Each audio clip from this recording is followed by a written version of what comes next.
Biblioteca de Bolso. Uma conversa informal a três sobre a relação que estabelecemos com os livros. Uma ideia original de Inês Bernardo E José Mário Silva.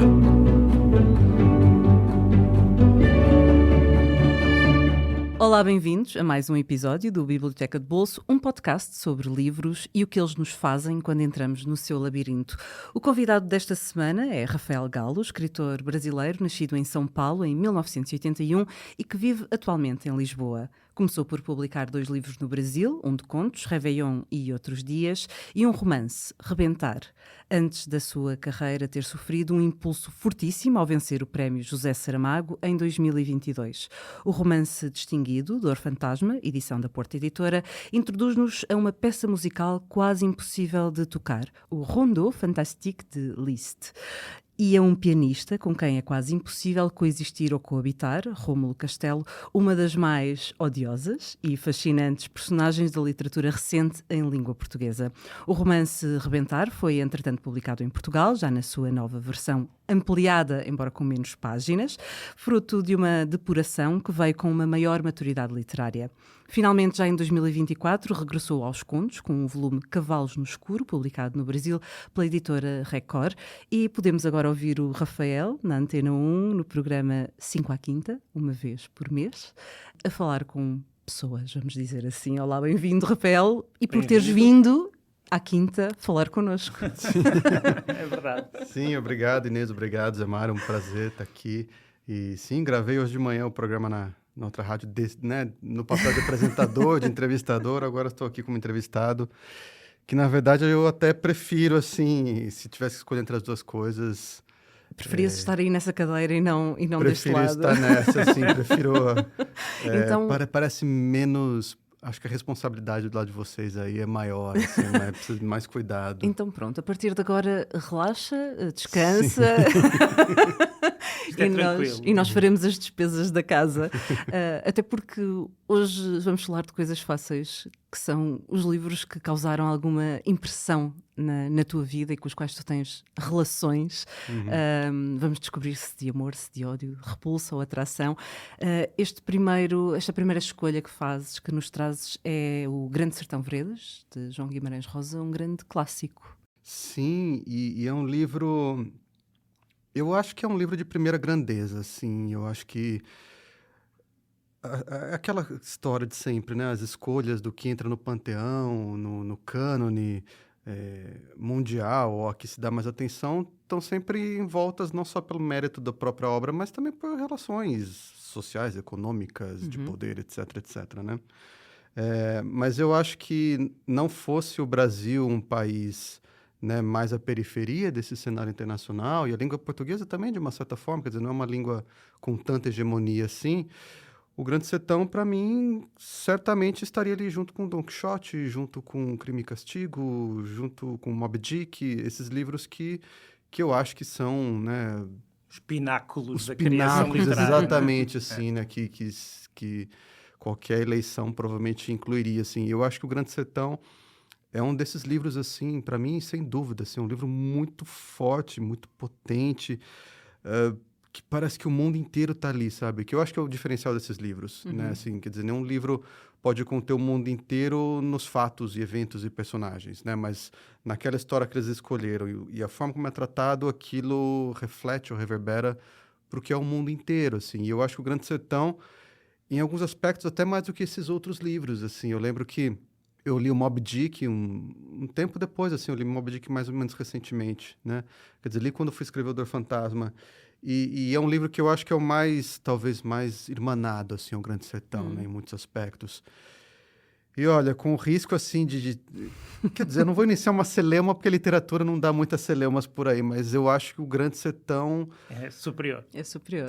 Poderia-se dizer que sim, assim, é sempre difícil afirmar, né, objetivamente, mas... Mas na tua lista está definitivamente... na frente, sim. Se tivesse um incêndio em casa e só desse para recolher um deles e sair correndo, seria o Grande Sertão. Mas é curioso, não referiste, podias ter referido o Ulisses, não é? Do James Joyce. Sim. Mas com o Grande Sertão Veredas acontece algo que é semelhante ao que acontece com o Ulisses, que são livros muito exigentes, têm uma linguagem, têm um universo tão denso, tão forte, que para muitos leitores é difícil penetrar. Há muitas pessoas que dizem que começam a ler Ulisses e não conseguem chegar ao fim. E algumas pessoas também sentem essa dificuldade com o Grande Sertão. Tu sabias dessa fama de dificuldade e como é que te relacionaste com isso? Foi fácil entrar no livro? Foi uma luta? Foi um combate? Foi o quê? Sim, ele tem essa fama, né, de ser Quase difícil. impenetrável por causa da Sim, linguagem, sim. não é? E eu imagino que até aqui em Portugal provavelmente é diferente isso, né? Porque mesmo no Brasil também as pessoas, os leitores morrem de medo do Grande Sertão. Não é que brasileiros leem aquilo com tranquilidade, porque ele é muito diferente. E claro, eu já tinha lido outras coisas do Guimarães Rosa que também as pessoas têm como algo diferente, porque ele faz realmente... Eu acho milagroso o que ele faz. Ele pega uma linguagem muito, né, ligada às tradições populares, assim, bem populares, né, do sertão, e ele faz algo extremamente barroco com aquilo, assim, coisas que, se ele não tivesse feito e fosse pedido para um escritor fazer, diria que é impossível, né, e ele faz aquilo de uma maneira, assim, incrível. E eu tinha lido os outros livros, e é curioso, eu acho até que, por exemplo, o Sagarana, que é um livro anterior dele, que são narrativas breves, mas não tão breves assim, né, acho que são 5 histórias no livro, eu não lembro. Eu achei o Sagarana, inclusive, mais difícil do que o Grande Sertão. Mas eu pensava isso, poxa, se o Sagarana, que as narrativas são breves, sei lá, tem algumas dezenas de páginas ali, né? São breves, mas são, sei lá, umas 30 páginas cada uma, mais ou menos, se eu bem me lembro. Eu falei, se aquilo foi difícil, o Grande Sertão, que tem 600 páginas, ser eu acho, impossível. não tem divisão de capítulos, né? Você fala, você não tem nem... Não, nem- eu vou nem pra parar respirar, aqui, não é? a hora que, né, chegar nesse capítulo, eu vou parar e dar uma respirada. Eu falei, vai ser dificílimo, vai ser terrível, vai ser aquela coisa que eu vou ler, assim, talvez mais... Essas obrigações que a gente tem, né, como leitores. Não, eu preciso ler, não posso ter essa lacuna, né, na minha vida. E foi ao contrário, assim, foi ao contrário. Foi tudo menos sacrifício. Tudo menos sacrifício, assim, foi incrível, assim, você entra naquele mundo tanto que, para mim, pelo menos, assim, eu sempre falo para as pessoas, às vezes vem alguém falar, mas eu queria ler, mas estou com medo. Eu falei, não, lê, porque eu lembro de quando eu virei a última página, a minha vontade era voltar à primeira sabe, dar a volta e continuar relendo para não sair daquilo, assim, não foi esse... Porque se fosse pesado, eu falo, nossa, finalmente acabei. Está feito. Posso pegar uma outra coisa, sei lá, vou... Cumpri a minha obrigação, está Exato. Uma feito. coisa leve, Ulisses, qualquer coisa. Sei lá, vou maneira, assistir um também desenho animado agora. Aquilo é um universo, não é? Inteiro. É um mundo...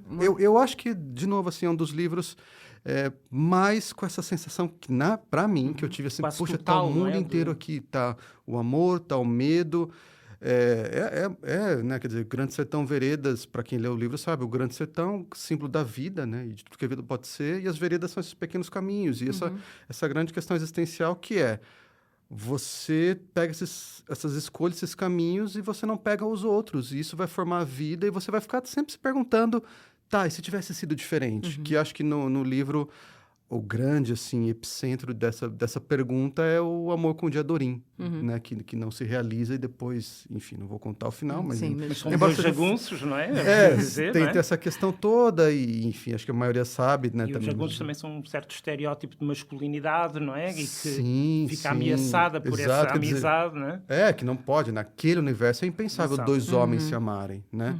Então, mas o amor é maior, assim, e fica essa luta, e fica sempre essa pergunta, né? Que eu acho que é a grande pergunta da nossa vida sempre. E aí, você tem o desejo, né? O que é que Você vai fazer vai com seguir isso, esse né? desejo ou você não vai. Enquanto tem também guerras, tem fome, tem o sertão, tem a natureza. Tem a vida as toda a acontecer ao relações, mesmo tempo, tem não é? tudo ao mesmo tempo, assim, é incrível. É uma experiência incrível, assim. E eu não sei, eu acho que eu nunca vi... Eu já vi muita gente que tem medo de ler, que não começou a ler, mas eu acho que eu nunca vi alguém que leu e que não fala do livro assim como uma coisa absolutamente extraordinária, né? Que fala Uma assim, revelação, quase, não é? Olha, acho que se eu achar alguém que fala assim, eu li o Grande Sertão, achei mais ou menos... Não há. Se acusa agora. Não há, isso Mande não há. uma mensagem a Rafael a dizer que achou mais ou Quando- menos para começarmos esta discussão, não é? Quando leste, tu já escrevias ou ainda não? Ah, Eu queria saber se a escrita do João Guimarães Rosa também é muito peculiar e ele Sim. é muito experimental. Sim. Se de alguma forma teve algum impacto na forma como tu escreves. Eu não... O Grande Sertão, em específico, quando eu li, eu não escrevi, assim, eu não tinha essa ideia de ser um escritor ainda, né? Eu escrevi, assim, porque eu vim da música, né? Quer dizer, muito tempo eu trabalhei e tive o sonho de ser um artista da música. Então, eu escrevia letras, escrevia poemas, e às vezes eu brincava com algumas coisas assim, aquele famoso, eu escrevo coisas, né? Não é nem um romance, nem uma crônica, sei lá. São coisas. São coisas, são fragmentos de alguma coisa que nunca chegaria a ser. Então, eu tinha um pouco essa veia de olhar a palavra, olhar a estrutura, né? Mas o Guimarães Rosa é uma grande influência para mim, embora eu acho que ela não seja tão perceptível, porque eu acho também que as maiores influências minhas, elas não são tão perceptíveis porque eu tento não imitá-las, assim. Acho que tem muita gente que imita a superfície daquilo, né? O Guimarães Rosa, principalmente no Brasil, é uma dessas figuras, assim, que estende uma sombra... Imitado, não é? Isso, estende uma sombra vasta. Então, ele é muito assim, se você escrever algo um pouco parecido com aquilo, as pessoas já olham, é meio... roseano, né? Já entram... Então, eu não tenho isso. E nem sempre é bom isso, não é? Não é. Eu particularmente não acho, assim. Mas eu lembro de quando eu fui escrever o meu primeiro livro de contos, que eu revelei em outros dias, eu peguei alguns dos meus livros de contos preferidos e eu fui reler aí já como um estudante, assim, já como alguém que, tipo, não, eu quero entender como é que isso funciona. Né? Eu sempre faço analogia como um estudante de eletrônica que desmonta o rádio e quer ver as peças e remontar e ver como é que aquilo funciona. Então, eu fazia isso, eu desmontava os contos, eu via como é que era aquilo. E aí eu li muito Primeiras Histórias dele também, que é um livro também... Nossa, maravilhoso, cara, que eu adoro, assim. Só o primeiro conto, As Margens da Alegria, assim, você lê... já fala... Mas ao mesmo tempo, às vezes não cria aquele sentimento de porque é que eu vou escrever agora se já alguém escreveu isto, Sim, não é? com certeza. Há um lado de intimidação quase, não é? Claro, não, eu acho que esses livros, eles têm isso, assim, esse e alguns outros, né? O Lavoura Arcaica, do Radu Anassar, é um... que eu, de forma masoquista, assim, eu sempre, muitas vezes, quando... Lemos aquilo e ficamos paralisados, não é? Poxa, você fala assim, não, eu quero ler algo que me deixe, né, animado a escrever, porque a gente cansa, né? De tudo a gente cansa, né? Eu falo, eu queria recuperar aquele brilho mesmo, aquela chama. Eu vou ler um negócio que eu sei que me dá faíscas. Aí você lê, aquilo te dá faíscas, ao mesmo tempo te paralisa, porque você fala, isto é tão bom. Quem sou eu? Como é que eu vou chegar aqui? É impossível, né? Exatamente, assim, mas acho que sempre tem alguma coisa que... Tem subterfúgios, assim, que eu acho que a gente tem que ter, por exemplo, né? Você olha o Guimarães Rosa, escreve tudo isso, você fala, tá, mas ele não tem nenhuma história com um telemóvel. Então vou escrever uma com um telemóvel, pronto, vou fazer uma coisa aqui. Já é diferente, né? Então nisso aqui... Já não é rosiano, né? Já não pode ser. Eu já vou superar o Guimarães Rosa aqui, assim, em termos de melhor conto com um telemóvel, ele não vai ser melhor do que eu. Até porque ele não tem, então é um bom jeito, assim. Né? Exato. Antes de passarmos à segunda escolha, fiquei só muito curioso, porquê que para escreveres o Dor Fantasma foste ler o Moby Dick? Porque parecem livros tão diferentes. Então, eu acho que tem a relação com isso, Zé Mário, que eu falei de não o que está na superfície, mas o que está ali subterrâneo, né? Por exemplo, muita gente faz conexões com Dor Fantasma e outras histórias que tem um músico, em especial um pianista, né? O Náufrago, do Thomas Bernhard, é um livro que sempre citam, assim, e que eu li também, mas que não foi tanta influência, mas nem de longe, assim, quanto o Moby Dick. Por quê? Porque, para mim... O Rômulo Castelo, que é esse pianista obcecado com tocar o Rondó Fantastique, né, como a Inês apresentou no início, ele é muito mais irmanado à obsessão do Arabe com a caçar a baleia. O Rondó Fantastique é a baleia do Rômulo. E aí, nesse sentido, você fala, é isso, mais do que o tocar piano, é a obsessão. Eu acho que essas coisas, assim, para mim, sempre importam mais como uma conexão, assim, de sentido, sabe? De falar, não, o Rômulo, se ele não fosse pianista e ele fosse uma outra coisa... Ele caçaria baleias. Ele caçaria baleias, sem dúvida. Exato, poderia ser o Arabe. Ou se ele fosse, sei lá, escultor, ele ia querer fazer o Davi do Michelangelo, sabe? Sim, assim, sim. Ou algo maior do que aquilo, assim. Quer dizer, mas o combustível é a obsessão, não é o piano. Ou, pelo menos, é mais do que o piano, assim, é a obsessão. E o que é que te traz depois à tua segunda escolha, Laços de Família, da Clarice Lispector? Trazes outra grande escritora brasileira, outra... Gigante. Outra gigante. Outra Sim, gigante sim. também. Que eu fico muito feliz de vê-la crescer hoje em dia, né? Quer dizer, assim, ela tem chegado mais em Portugal, né? Tem sido reeditada aqui, nos Estados Unidos, que é um mercado muito difícil. muito né? fechado, Muito. né? Para qualquer coisa fora das fronteiras deles mesmos, né? Eles têm toda uma questão com Sobretudo isso. de outras línguas. Exato, Ainda exato, né? mais. E eu acho que a Clarice, ela vai crescer mais, assim, acho que daqui a alguns anos também vai ser uma do panteão, assim, mundial, absolutamente merecido, né?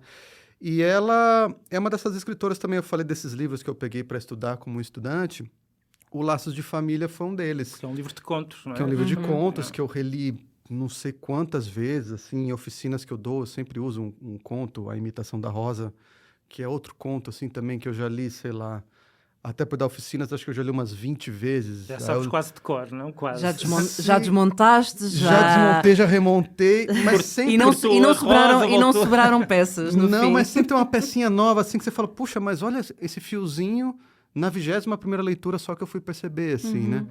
E eu acho incrível, assim, e a Clarice, eu até acho que ela foi uma dessas que eu tive que me livrar, assim, um pouco, porque as primeiras coisas que eu escrevia era cosplay de Clarice Lispector. Sim, era o que qualquer um poderia olhar e farejar de longe, assim, falar, nossa, ele é uma imitação barata da Clarice, né? Da Temu. Exato. Mas é curioso, porque hoje, assim, e algumas pessoas já rastrearam isso, eu acho que sobrou algumas coisas, assim, que, de novo, assim, não são as mais a superfície, né? mas tem uma sonoridade, às vezes, de algumas frases minhas, assim, que não são intencionais, não são de propósito, nada disso. Mas, às vezes, eu olho, ficou assim... uma música, né? Ficou quase como se... é uma canção que você tirou a letra, mas a melodia ficou. Então, eu acho que meus textos não têm aquilo da Clarice, né? De uma coisa muito introspectiva e de certos procedimentos, assim, que poderiam ser maneiristas, né? De ficar... Por exemplo, eu lembro que uma das coisas... É curioso, uma das coisas, dessas coisas que eu escrevia, eu até reaproveitei o título, mas agora ele faz mais sentido num conto desse livro mais recente, O Cavalos no Escuro, que é O Risco na Água. Mas agora o conto é a história de um salva-vidas, e ele fala sobre o risco, né, quando ser arriscado. Então faz sentido. Mas essas coisas que eu escrevia, esse risco na água, era aquela coisa, porque você traça um risco na água, e conforme você traça, como se você passasse o dedo na superfície do mar, ele já está se apagando, porque o mar já está apagando. Eu escrevi coisas assim, super clariciano, assim, né, claro. Mas eu acho que eu não tenho mais isso, mas tem uma espécie de fraseologia que você pega, assim, que é natural, assim, né? Quer dizer, o ser humano é um animal imitativo, né? A gente, sei lá, por mais que a gente fale, não quero ficar parecido com meu pai. Você vê, você está fazendo coisas muito parecidas, falando parecido, né? E não é algo que tu repudies, quer dizer, é algo que tu acolhes neste momento na tua literatura e no exercício que fazes da... Sim. Eu acho que quando deixa de ser esse maneirismo, assim, sabe? Essa imitação que até acho que é uma falta de repertório, assim, muitas vezes, né? Quer dizer, por exemplo, eu lembro nessa fase, quando eu gostava de alguns autores, eu só li aquilo, né? A Clarice Lispector eu li praticamente tudo, só tem um romance dela que eu não li, né? E os infantis, eu não lembro quantos infantis ela escreveu, mas eu li 2 infantis dela, inclusive, já depois de adulto, então eu li quase tudo. E né? quando é que tu chegas à Clarice? Com que idade? Agora eu vou fazer a alegria dos professores, mas é naquela lista obrigatória da escola. Foi a tua porta de entrada? Foi, mas foi um pouco tardio, assim, porque o que acontece? Eu fiz Enfim, eu terminei a escola, aqui se chama... Secundário, né? Sim. Eu terminei o secundário e aí eu fiz ainda um ano de cursinho, porque eu não fui aprovado na universidade no primeiro ano. Eu fiz uma universidade e saí. E ainda fui para uma segunda universidade, saí também. E aí, quando eu fui estudar música, porque era isso, eu queria fazer música. Né? Não é tão simples. Estavas em negação, na verdade. Exato. E meus pais ainda mais em negação. Principalmente eles, se eu calhar. em negação, meus pais em negativa, assim, né? Digamos. E aí, então, demorou um pouco, mas aí foi principalmente nessa fase, assim, nessa última universidade que eu fui prestar, que eu já gostava, assim, eu lia um pouco, mas eram aquelas leituras, assim, um pouco avulsas, um pouco soltas, assim, não era muito uma escolha minha. E a Clarice, eu lembro, assim, eu tenho uma lembrança do primeiro que eu li, que realmente me pegou, e olha só, nem lembro se foi o primeiro livro dela exatamente que eu li, mas eu lembro que foi A Hora da Estrela, nem foi O Laço de Família, foi A Hora da Estrela. E eu tenho uma lembrança do momento que eu estava lendo esse livro, assim, quase extracorpórea. Eu quase enxergo eu de fora lendo esse livro, assim. E isso eu não falo nada místico, assim, porque eu não acredito em nada disso, mas eu tenho uma lembrança tão Poderosa, intensa né? desse momento que eu lembro o cenário onde eu estava, assim, eu nunca lembro, assim, minha memória é péssima. Eu lembro da primeira frase de cor desse livro, que eu nunca lembro nada, assim, mas essa até hoje eu lembro que é uma molécula disse sim a outra, uma célula, desculpa, uma célula, Uma molécula, é uma molécula. Uma molécula disse sim a outra e então surgiu a vida. Né? E eu lembro de ler isso e falar assim, meu Deus, sabe, isso é maravilhoso e tal, é isso aqui. E quase foi nessa uma época. epifania, quase, não? Sim, muito, assim, muito, E- assim, e de coisas que você não espera. Eu não conhecia, né, na literatura, assim. Você vai ler e fala assim, vai ser uma história, né? Até aquela charge, eu adoro aquela do Snoopy, assim, você fala, vai começar, era uma manhã, né? Não, uma noite de chuva. É uma noite de Frio de chuva. setembro, né? Você fala, vai ser isso, né? De repente você entra e essa é a primeira frase, assim. Você Tipo, fala, não há personagem, não há lugar, não há tempo. não. É outra extrapola coisa. tudo isso, vai lá na É criação na origem do mundo, né? não é? Você fala, meu Deus, onde eu fui parar, né? O que a literatura pode ser, não é? Exato, Mas exato. então fico ainda mais curiosa porque é que trouxeste o Laços de Família, porque na verdade tens uma experiência de leitura tão forte com esse, Claro, da com Estrela, esse não é? romance da Clarice. Sim. Porque o Laços de Família? Porque eu também tive com Laços de Família, eu também tive com Paixão Segundo GH, eu também tive com Sopro de Vida. É sempre uma experiência... A Paixão Segundo GH, teve uma época, eu deixava ele na cabeceira da minha cama e eu falava que ele era meu I Ching. Que você pode abrir ele em qualquer página e Sim, você sim. vai ler uma coisa assim poderosa. Certo. Explica a tua vida, não é? Explica a sua vida, explica tudo, sem explicar, assim, também o Xing tem isso, né? Tem isso, não é? Não. Vou não é viajar ou não? autoajuda, assim. Deixa abrir. E ver uma coisa misteriosa, mas que ressoa e tal. A Clarice é isso para ti? Sim, sim. E eu tive dificuldade mesmo, assim, não foi...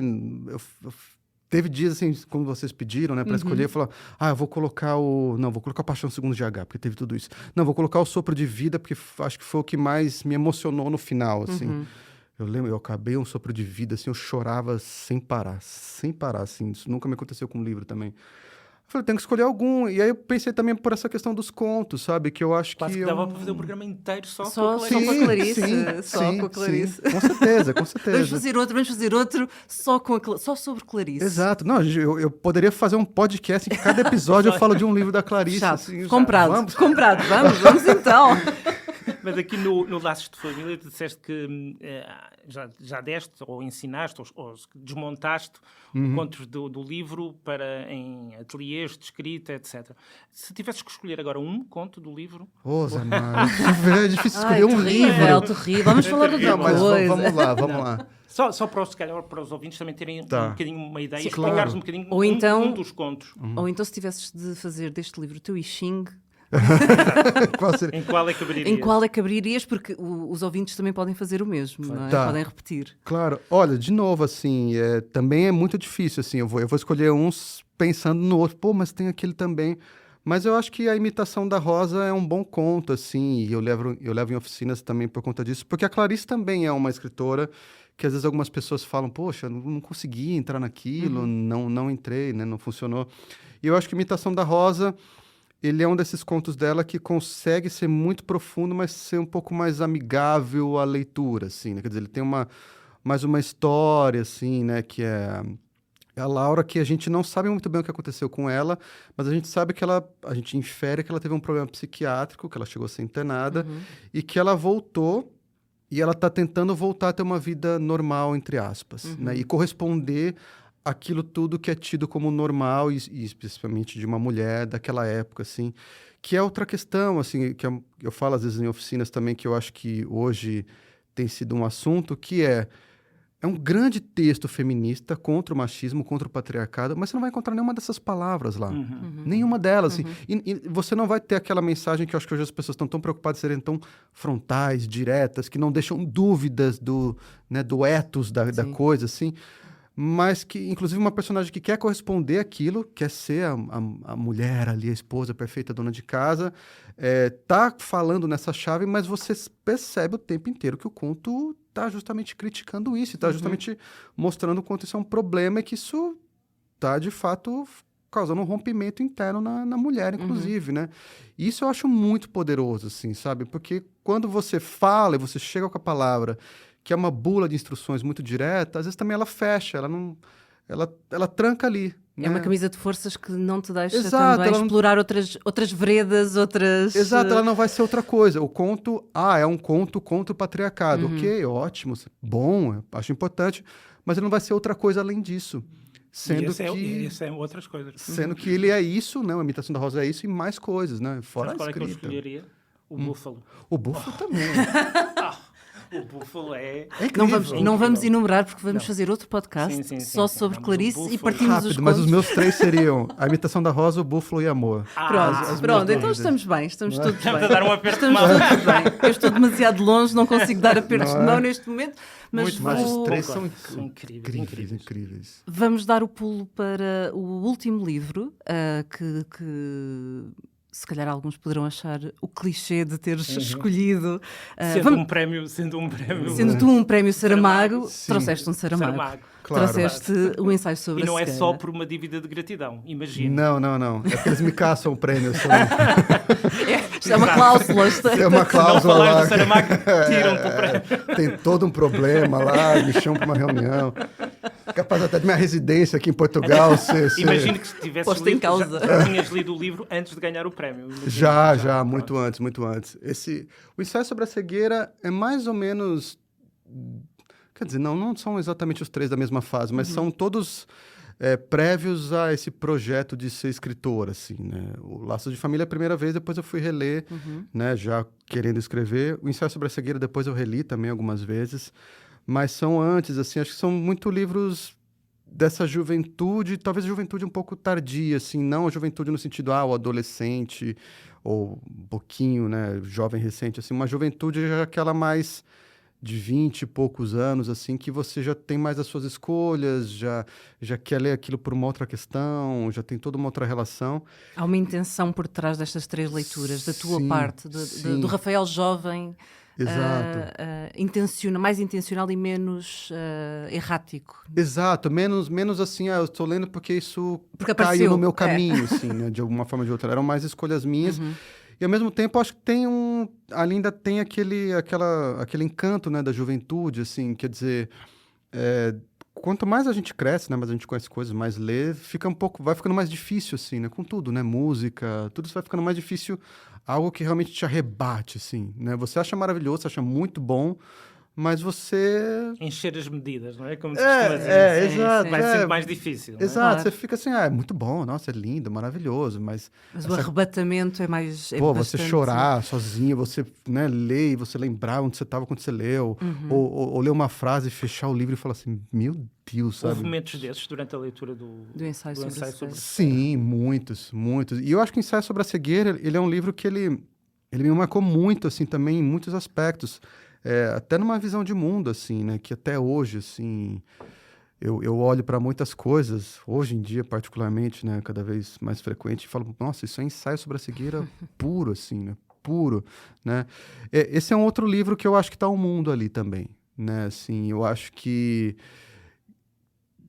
é quase como uma explicação da humanidade mesmo, assim, né? Em poucas palavras, assim, de como a gente funciona, né? Desse desafio entre o eu e o outro, né? Que eu acho que é um dos grandes desafios, assim, coletivos, sociais, né? Então, eu acho que esse livro, para mim, é o grande livro desse aspecto, né? Da explicação do humano, ele também é muito forte nisso.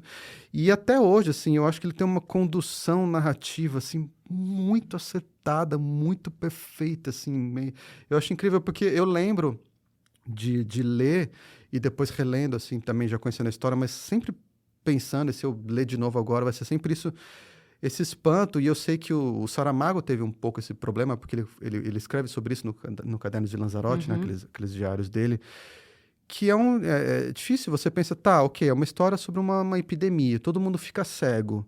É uma ótima ideia, mas como é que você conduz um livro com isso? Assim? Você escreveu primeiro lá a página, uma pessoa ficou cega, ok, eu conto aquilo ali, o semáforo, o outro pega, leva para casa, é contagiado, ele ficou cego. Mas como é que você vai Você vai contar a história de todo mundo? Você não pode contar a história de todo mundo, né? E todo mundo ficando cego.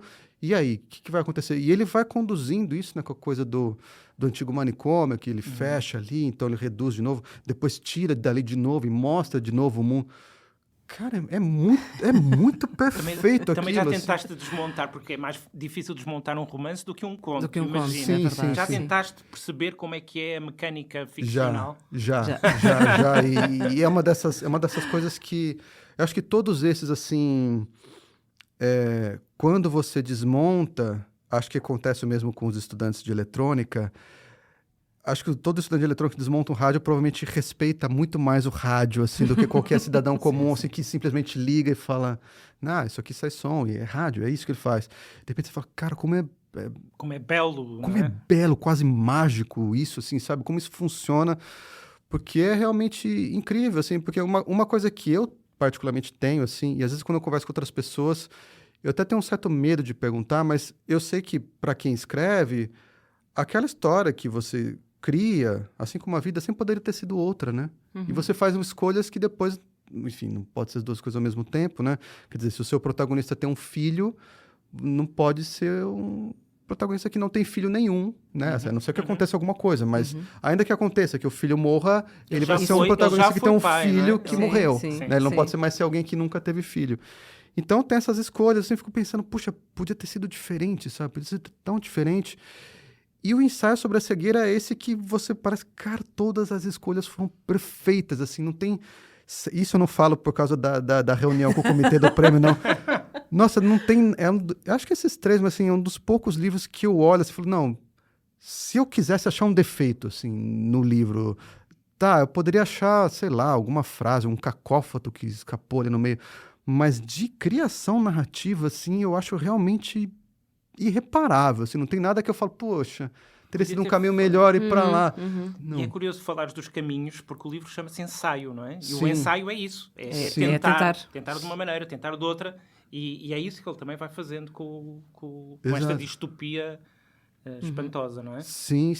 Eu acho, é um livro que, de novo, assim, se tivesse uma cápsula do tempo, assim, pra gente, olha, alguém no futuro, alguém de outro planeta quer entender o que aconteceu com o ser humano, esse livro tinha que estar lá. É uma assim, síntese da humanidade. Sim, e provavelmente quem lê esse livro ia entender por que a gente não está mais aqui, né? Exatamente. Por que só sobrou a cápsula? Muito provavelmente levaria isso não como uma ficção, mas como aqui está um relato. Um relato digno de como a humanidade caminhou para o fim. Exato, olha, foi. E não estaria tão equivocado, assim, né? Quer dizer, é simbólico, alegórico, mas é o que a gente tem feito, não é? Sim, o Saramago, sobre o livro, disse muitas coisas. Uma das que disse foi que quis que o leitor sofresse tanto a ler o livro como ele sofreu a escrever. Tu, como leitor, sentiste esse sofrimento também? Sim. Eu acho que é um desses livros, assim, e acho que esses três têm isso, né? São livros que você vê, assim, que a pessoa que escreveu aquilo, quer dizer, não é viver no sentido, né, que nem às vezes hoje falam também, o que eu acho um erro, assim, obviamente o Saramago não viveu uma epidemia de cegueira branca, mas é você ter o seu sangue misturado com o da história, assim, sabe? Você realmente, assim, não é um procedimento técnico, né, e não é uma coisa que você faz... de forma calculada, não é nenhuma coisa que você consegue fazer sempre, assim, né? Eu acho que, com todo o respeito... podia ser escrito sofrendo também, não é? Com os personagens, sim, de alguém que realmente entra naquilo e se importa com aquilo e que realmente está pensando o tempo todo, assim, dá para você ver quando você lê o livro que o Saramago, ele pensa com a cabeça ali dentro daquele manicômio, por exemplo, assim, até as descrições, né, escatológicas, assim, de sujeira, né, que você vê que de novo, assim, né, nisso que eu acho uma perfeição de construção, assim, não há um exagero, assim, né, parece só factual, parece só um relato, uma descrição fidedigna do Exato, uma coisa tão pesada, né, que eu acho que muitos autores, e de novo, por isso, assim, todos os louvores, né, a essas pessoas que escrevem assim, cairiam muito na tentação de pegar aquela escatologia, criar coisas chocantes, sabe? Assim, é muito tentador, acho que para muita gente que escreve, assim, vou causar um choque no meu leitor, na minha leitora, eu quero que eles fiquem perturbados, quero que eles se sintam...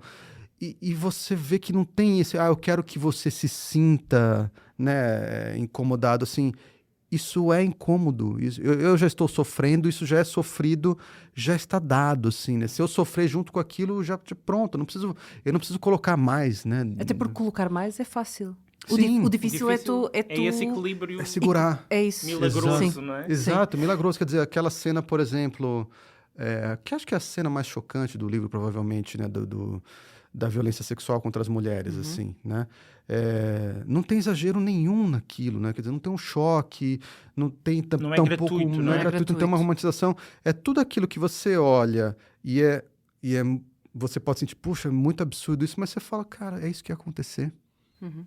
Depois, a partir do momento que você começou a ler, você fala, claro, é lógico que é isso que ia acontecer. É tão certo quanto 2 mais 2 é igual a 4. E em alguns lugares do mundo é isso que acontece. Exatamente, né? E você lê, você sabe, isso. E eu acho que o ensaio sobre a cegueira, e para mim ele é uma grande explicação do mundo, porque ele é isso. Parece que o Saramago, nessa história, é como se ele desse um reset, assim, na humanidade, e recomeça ela dentro do manicômio, com o desafio de, olha, isso aqui é ruim. Parece que o livro todo no subtexto é assim, olha, se a gente não colaborar, se a gente não for solidário um ao outro, isso aqui vai ficar insustentável. E fica. Porque as pessoas não querem colaborar, porque as pessoas sempre vão querer, né? É a receita, olha, tem, sei lá, 20 pessoas e tem 10 frações de comida. Vamos ficar todo mundo um pouco insatisfeitos? Ou não? Um vai ficar mega satisfeito, até vai sobrar, vai jogar fora, mas isso vai ser o poder e tudo mais, que é o mundo, o capitalismo é exatamente isso, é o que a gente está vendo. E essas figuras que são não sei porque estás a falar do Elon Musk. Não é. Eternas insatisfeitas. Por exemplo, né, a gente pensa Musk e Trump, que pessoas, elas são as pessoas mais miseráveis. Eles são os mais ricos do mundo e os mais miseráveis ao mesmo tempo, porque assim... Por que eles não vão ficar felizes e encostar e ir pra praia? Eu, com o dinheiro deles, eu tava na praia. Vocês nunca mais ouviram falar de mim, né? Em vez de andares a destruir o governo. Né? E querem mais e mais e mais e mais e mais e mais. E é sempre isso, sabe? Então, eu acho que é uma grande explicação do mundo, assim. E que eu acho que, infelizmente, pode recomeçar muitas vezes, assim. Infelizmente, a gente não aprende essa lição. A gente cai nisso, né? E nesses nesses apetites vorazes e nessa falta de solidariedade com o outro, que seria a única salvação, né? Não é à toa que a única salvação possível ali é a mulher que enxerga, né? Assim, a mulher do médico. É enxergar, né? E como mulher que sou neste podcast, vou enxergar que acabou. Não és a mulher do médico, mas não sou a mulher do médico, no podcast. Mas é a mulher que enxerga, que enxerga o relógio. Tem que nos salvar. Sim. Claro. Vou só recordar os nossos ouvintes que falámos de Grande Sertão Veredas, de João Guimarães Rosa, que está publicado em Portugal na Companhia das Letras. Laços de Família, da Clarice Lispector, está publicada na Relógio d'Água, mas agora também a ser completamente reeditada pela Companhia das Letras. E Ensaio sobre a Cegueira, de José Saramago, está publicado pela Caminho ou pela Porta Editora também. O Rafael tem a sua residência salva, portanto já cumpriu o seu... E, portanto, já cumprimos a nossa parte, Zé Mário, por nós está feito. Vamos só recordar que a música do nosso podcast é Night Owl, dos Broke for Free. A pós-produção deste episódio foi da responsabilidade da Magda Cruz e a coordenação de podcasts do público é da Milcar Correia. Obrigada, Rafael, por teres vindo. Obrigado, eu agradeço. Foi um prazer ter-te cá e até para a semana, Zé Mário. Até para a semana, Inês.